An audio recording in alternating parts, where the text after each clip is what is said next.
Standard 9 students, this is Sanju ma'am here, and today I am going to teach you A Face in the Dark.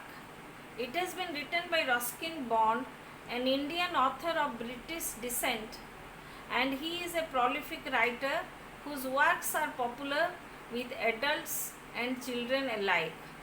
In this following story, the writer Ruskin Bond relates a thrilling incident set among the picturesque hills around Shimla. Ruskin Bond's fascination with these hills finds expression in this horror tale. Let us start with the topic. All of you open your books, students. As I read the lines, you also read with me.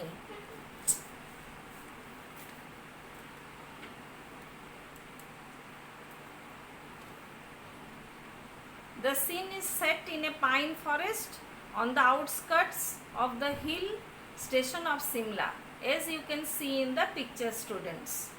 Mr. Oliver, an Anglo-Indian teacher, was returning to his school late one night on the outskirts of the hill station of Simla. What is outskirts? It is part of the town away from the center. So one late night he was returning from the outskirts of the hill station of Shimla. From before Kipling's time, the school had been run on English public school lines, and the boys, most of them from wealthy Indian families. So the boys came from rich families and they wore blazers, caps and ties.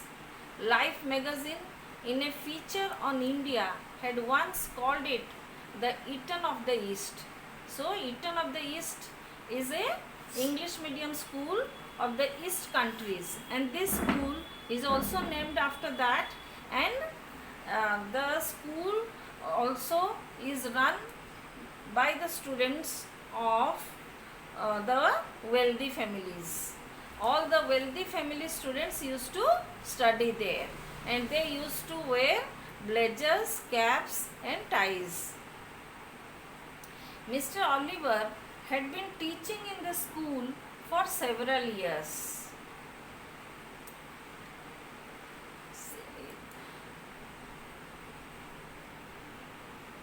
The Simla Bazaar, with its cinemas and restaurants, was about 3 miles from the school, and Mr. Oliver, a bachelor, usually strolled into the town in the evening, returning after dark when he would take a shortcut through the pine forest.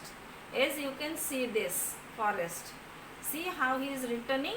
He used to go in the evening to the cinemas and restaurants of the Shimla Bazaar, and as he was a bachelor, he used to return when it was dark, and he used to take a shortcut through the pine forest, as you can see in the picture. So when there was a strong wind, the pine trees made sad, airy sounds that kept most people to the main road. See, sometimes you can see there, sometimes you can see in the picture, sometimes when there was a strong wind, the pine trees, you know, they are very tall, made how did they make sound? They made sad and airy sounds. Airy sounds means strange and mysterious and frightening sounds. Made sounds fearing which people stayed on the main road. And as these trees used to make this kind of noise, so people used to get afraid to come through that way, and they kept to the main road. They used to take the main road to return. But our Mr. Oliver, he used to return through this way, taking a shortcut. But Mr. Oliver was not a nervous or imaginative man. See how he is. He is strong enough. He was not a nervous person, neither an imaginative person. He carried a torch with him always, and its gleam means and its focus, and the batteries were running down, moved fitfully down the narrow forest path. So you can see that day he carried his torch, but the batteries were running down that day. When its flickering light fell in the figure of a boy, so suddenly the flickering light fell on the figure of the boy.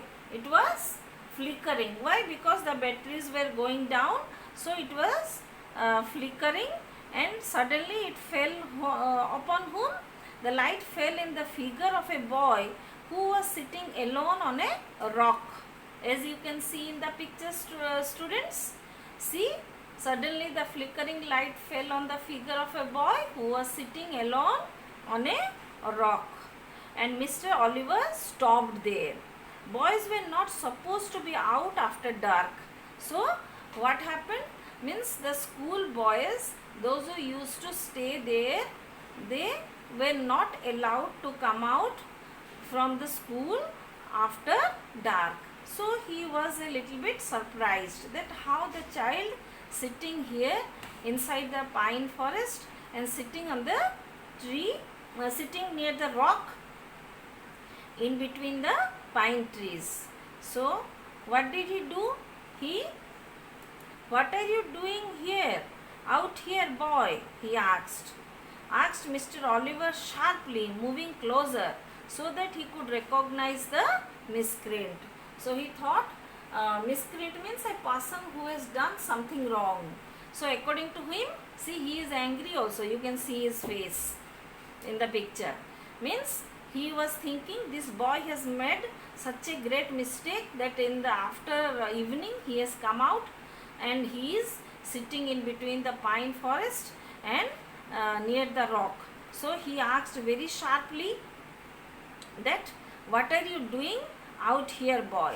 But even as he approached the boy, Mr. Oliver sensed that something was wrong. So when he approached the boy, he sensed that his sixth sense told him that something was wrong here. The boy appeared to be crying. See, you can see the picture.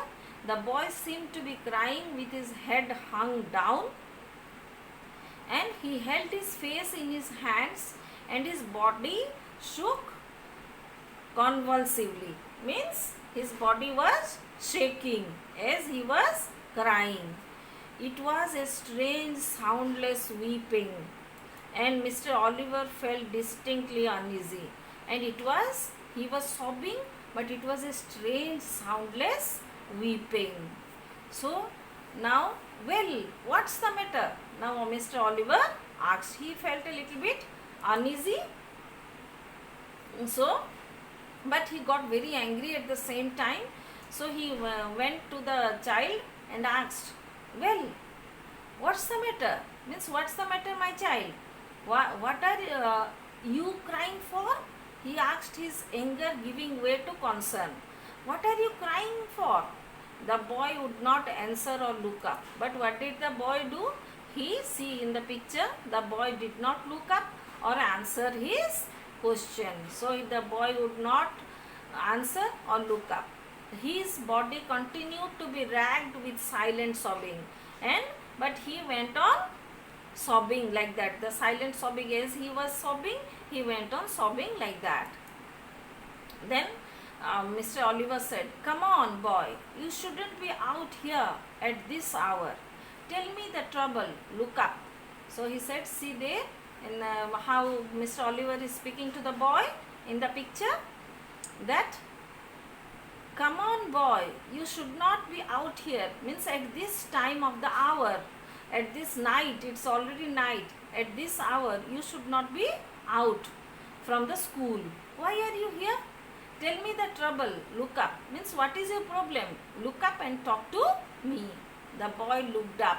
So the boy looked up. He took his hands from his face and looked up to the teacher. So what did he do? As his hands, he covered up his face and he was giving a silent sobbing. So what did he do? He took his hands from his face out and looked up at his teacher. The light from Mr. Oliver's torch fell on the boy's face, if you could call it a face. So now what happened? And what happened? The light from Mr. Oliver's torch fell on the boy's face. Now, if you could call it a face, you can see in the picture. What is there? It had no eyes, no ears, no nose or mouth. It was just a round, smooth head. You can see it in the picture with a school cap on the top of it, and that's where the story should end. So it was very strange, and now Ruskin Bond should end the story now according to the author, but for Mr. Oliver it did not end here. So how was the face? You can see there in the picture. It was just a round, smooth ball. It had no eyes, ears, nose or mouth. So strange face. All of you can see, isn't it? Now the torch fell from his trembling hand, and now Mr. Oliver, you know, he was quite a strong man, physically and mentally also, but by seeing the boy, the torch fell from his trembling hand and his hands started trembling, and you can see in the picture, see his torch fell down. He turned and scrambled down the path, running blindly through the trees and calling for help. See how he ran fast. He ran as fast as he could blindly through the trees, and he went on shouting for help. He was still running towards the school building when he saw a lantern swinging in the middle of the path. Then what happened? As he was running towards the school, what did he do? He saw a lantern swinging in the middle of the path. He saw a man. He did not see a man, but he could see a lantern with light swinging in the middle of the path. So what did he do? Mr. Oliver was running and running and running. So Mr. Oliver stumbled up to the watchman. So he stumbled up to the watchman, gasping for breath. See there in the picture. He stumbled up to the watchman, gasping for breath, because he was breathing in a fast way, because he was running and running and running, and he stumbled, he tripped on the watchman. And what happened? What is it, Sahib? And it was dark in the pine trees. So what did the person ask the watchman? What is it, Sahib? Has there been an accident? Why are you running? So the watchman asked the Sahib that has there been an accident? Why are you running in such a way? I saw something horrible.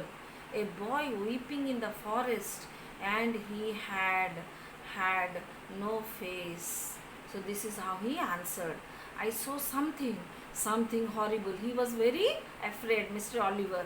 A boy weeping in the forest, and he had no face. This is what he explained. No face, Sahib. So he asked, no face, Sahib. What are you seeing? Means the child did not have a face. So now Mr. Oliver is asking, no eyes, no nose, no mouth, and nothing. He did not have anything. Pointing out to his face, he said, that child did not have eyes, did not have nose, or did not have mouth, and he had nothing. So now the watchman said, do you mean it was like this, Sahib? Now, what did the watchman say? He took up the lantern near his face, and what did he say? Do you mean it was like this, Sahib? Means, was it like this? Like my face? You see my face? Asked the watchman, and raised the lamp to his own face, as you can see in the picture. The watchman had no eyes, no ears, no features at all, not even an eyebrow. So lo, you can see, you can see Mr. Oliver's eyes, how it became when he saw the watchman face. It became round and bulged as if it will come out from his eyes. So because the watchman's face was just similar to the face of the boy whom he saw inside the pine forest. So the watchman had no eyes, no ears, no features at all, not even an eyebrow. And that's when the wind blew and the lamp was out. After this is the end of the story, and after this you can imagine what happened after this. So the author has kept the end ambiguous for all of us to think, and he has created an atmosphere of strangeness, mystery and supernaturalism in the story. Actually, the story is set in a pine forest outside Simla. Hope you all have understood and enjoyed the story. And in order to create an atmosphere of strangeness, the writer uses the most appropriate and suggestive words in the story. How? The words like, when there was a strong wind, the pine trees made sad, airy sounds that kept most people to the main road. You can underline all this. Create an atmosphere of strangeness. And the boy sitting alone on a rock in the forest at night looks strange and mysterious.